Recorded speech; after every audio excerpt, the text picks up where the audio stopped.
بسم اللہ الرحمن الرحیم۔ تم دیکھو گے قیامت والے دن ظالموں کو کہ وہ ڈر رہے ہوں گے اپنے کرتوتوں کے سبب جو دنیا میں انہوں نے کمائے تھے۔ یہ دنیا میں بھی یعنی جو لوگ برے اعمال کرتے ہیں جب ان کی عدالت میں پکڑ آتی ہے تو وہ اندر سے ضمیر ان کو خود ملامت کر رہا ہوتا ہے کہ اب تو مارے گئے، اب پکڑ کے سوا کوئی چارہ نہیں۔ اور پھر اللہ کی عدالت جہاں کوئی چھڑوا نہیں سکتا، کسی کی دھواں زبردستی نہیں ہے، کوئی جھوٹی گواہی قبول نہیں ہو سکتی، کوئی سفارش قبول نہیں ہو سکتی، جب اللہ تعالیٰ کی بارگاہ میں کو پکڑا جائے گا تو وہ دل ہی دل کے اندر ڈر رہے ہوں گے، لرزاں و ترساں ہوں گے۔ وَهُوَ وَاقِعٌ بِهِمْ، جبکہ وہ عذاب ان پہ واقع ہو کر رہے گا۔ یعنی ڈرنے سے یہ نہیں ہوگا کہ وہ کبوتر کی طرح آنکھیں بند کر لینے سے عذاب غائب ہو جائے گا، وہ جو ڈر رہے ہوں گے وہ واقعی ان کے ساتھ ہو بھی جائے گا۔ دنیا میں تو اکثر اوقات انسان مختلف خدشات یعنی سوچتا ہے، بعض اوقات ہو بھی جاتے ہیں، بعض اوقات نہیں بھی ہوتے ہیں، لیکن آخرت کے بارے میں کوئی یہ نہ سمجھے کہ جس طرح دنیا میں اللہ نے چھوٹ دے دی تھی، پکڑ نہیں فرمائی تھی، آخرت میں بھی اس طریقے سے ڈھیل مل جائے گی۔ نہیں، آخرت کے دن تو اللہ تعالیٰ نے اپنا نام ہی رکھا ہے، لمن الملک اليوم، آج کے دن کس کی بادشاہت ہے؟ للہ الواحد القہار، اس اکیلے قہار کی بادشاہت۔ اللہ نے قیامت کے دن اپنا نام غفور الرحیم نہیں رکھا ہوا، قہار رکھا ہوا، چھایا ہوا سب پر۔ اور ظاہر حقیقت ہے کہ ہزاروں سال کی انسانی تاریخ میں اللہ تعالیٰ نے صبر فرمایا ہے۔ بخاری مسلم کی حدیث ہے کہ اللہ تعالیٰ سے بڑھ کر کوئی صبر کرنے والا نہیں ہے۔ لوگ اس کے لیے اولاد تجویز کرتے ہیں، اسے گالیاں دیتے ہیں اولاد تجویز کر کے، لیکن پھر بھی ان کا رزق بند نہیں کرتا۔ سب سے بڑھ کر صبر فرمانے والا اللہ ہے، لیکن یہ صبر اس دنیا کی زندگی تک ہے۔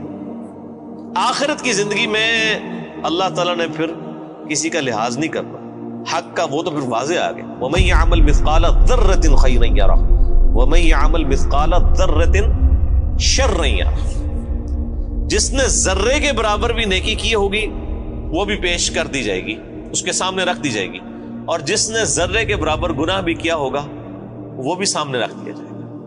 یہاں تو اکثر لوگ کہہ دیتے ہیں جی اللہ تعالیٰ نے چھوٹی چھوٹی گلاں نال کی لینا دینا، ٹھیک ہے، اور اللہ تعالیٰ ہمارا ذرے کے برابر بھی نیکی کی اجر پاؤ گے، اور ذرے کے برابر گناہ بھی کیا اس کا پھر تم انجام دیکھ لو۔ بولے اعوذ باللہ تعالی اللہم اجرنا من النار، اللہم اجرنا من النار، اللہم اجرنا من النار، اللہم من احییتہ منا فاحیہ علی الاسلام ومن توفیتہ منا فتوفہ علی الایمان۔ بس وہی بات ہے کہ جی عقل نہ ہوئے تے موجہ ہی موجہ، عقل ہوئے تے سوچے ہی سوچے۔ جسے عقل نہیں ہے اسے نہیں پتا کہ اللہ تعالیٰ کتنا ڈاڈا ہے۔ یہاں ہم جب کسی کو وعیدیں سناتے ہیں وہ کہتے ہیں وہ جی کوئی رحمت کی بات کریں، یعنی اللہ تعالیٰ تو سراپا رحمت ہے، یعنی وہ یہ بتانا چاہتے ہیں کہ اللہ تعالیٰ تو چاہتا ہے کہ لوگ گناہ کریں اور بس بغاوت پہ اترے رہے پھر بھی ان کو معاف کر دیں۔ یہ اتنا آسان معاملہ ہوتا تو پھر نبیوں کو نہ بھیجا جاتا، کتابیں نہ نازل فرمائی جاتی۔ جس کو یہ معاملہ پتا ہے اس کے لیے تو پھر زندگی گزارنی مشکل ہو جاتی ہے۔ والذین آمنوا وعملوا الصالحات، وہ لوگ جنہوں نے ایمان قبول کیا اور نیک اعمال اختیار کیے، صرف ایمان نہیں قبول کیا بلکہ نیک اعمال میں استقامت اختیار کی۔ فی روضات الجنات، وہ جنت کے باغوں میں ہوں گے۔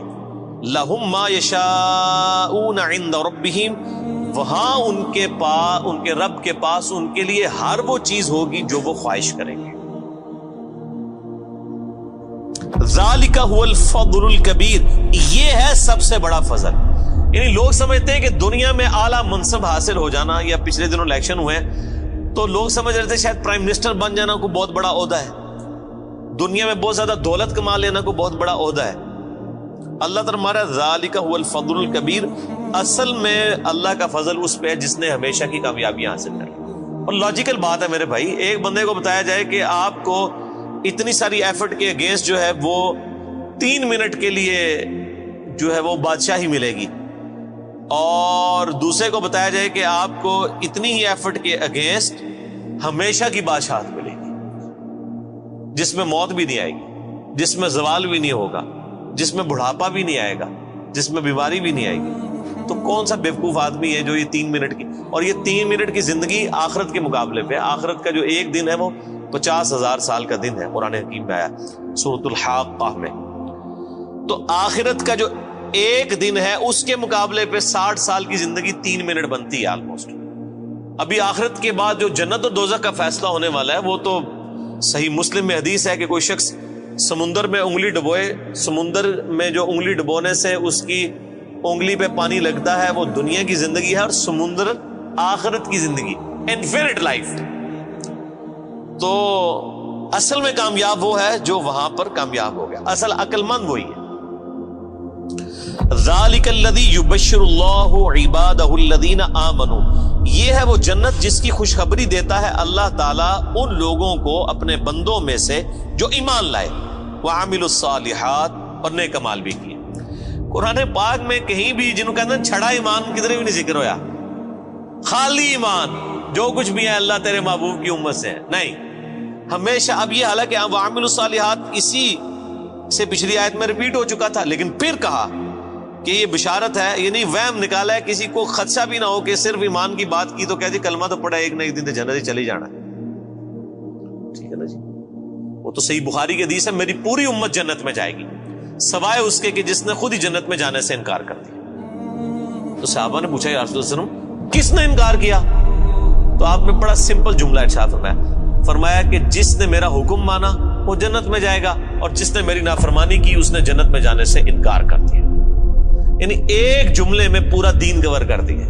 یہاں پہ لوگ کہتے ہیں او جی وہ جناب وہ داڑھی جی اسلام دے نہیں ہے نا جی, اور صرف نمازیں ہی تو اسلام نہیں ہے نا. تو کون کہہ رہا ہے کہ صرف داڑھی اور نمازوں میں اسلام ہے؟ لیکن اسلام میں تو یہ ساری چیزیں موجود ہیں. اسلام میں داڑھی بھی ہے, اسلام میں نماز بھی ہے, اسلام میں حقوق اللہ بھی ہیں, حقوق العباد بھی ہیں, بیویوں کے حقوق بھی ہیں, ماں باپ کے حقوق بھی ہیں, اللہ کے بھی حقوق ہیں. تو یہ ساری کی ساری ٹوٹل پیکج مل کے جو ہے وہ اسلام ہے نا. ادخلوا فی السلم کافہ, اے ایمان والو اسلام میں پورے کے پورے داخل. یہ جو لولا لنگڑا اسلام لیے پھرتے ہیں نا, کسی نے صرف وہ خدمت خلق کا اسلام پکڑا ہوا ہے, کس نے وہ یعنی داڑھی کا اسلام پکڑا ہوا ہے, کس نے صرف پگڑی کا اسلام پکڑا ہوا ہے, کسی نے صرف نماز پڑھنے کا پکڑا ہوا ہے اسلام, باہر نکل کے ساری بے ایمانیاں کرتے ہیں. یہ جزوی اسلام اللہ تعالیٰ کو نہیں چاہیے. اس اسلام کی تو مثال کسی شخص کے ایسے نامہ اعمال کا تالاب ہے کہ جس کے اندر مسلسل گٹر کا پانی گر رہا ہے, وہ صاف ستھرا پانی کسی کے کوئی کام نہیں آئے گا. جب اس کے اندر گٹر کا پانی گر رہا ہے اس ملاوٹوں کے ساتھ, حرام خوریوں کے ساتھ, حق تلفیوں کے ساتھ, بدماشیوں کے ساتھ, اس طرح کا دین تو اللہ تعالیٰ کو نہیں چاہیے. اللہ تعالیٰ تو کہتا ہے ٹوٹل پیکج لینا ہے, جس نے داخل ہونا ہے اسلام میں پورے کا پورا داخل ہو, ادروائز اللہ تبارک و تعالیٰ اس کا اسلام جو ہے نا وہ اس کے منہ پہ مار دے گا قیامت کے دن. جن لوگوں نے نبیوں کی صحبت کی ہوئی, اگر انہوں نے بھی ٹرو رسپانس نہ کیا ان کی پکڑ ہو جانی ہے, باقی تو کسی کھاتے میں نہیں. تو اللہ تعالیٰ بارہ کہ اس کی بشارت دیتا ہے اللہ تعالیٰ اہل ایمان میں سے اپنے ان بندوں کو جو ایمان لائے اور نیک اعمال اختیار کیے.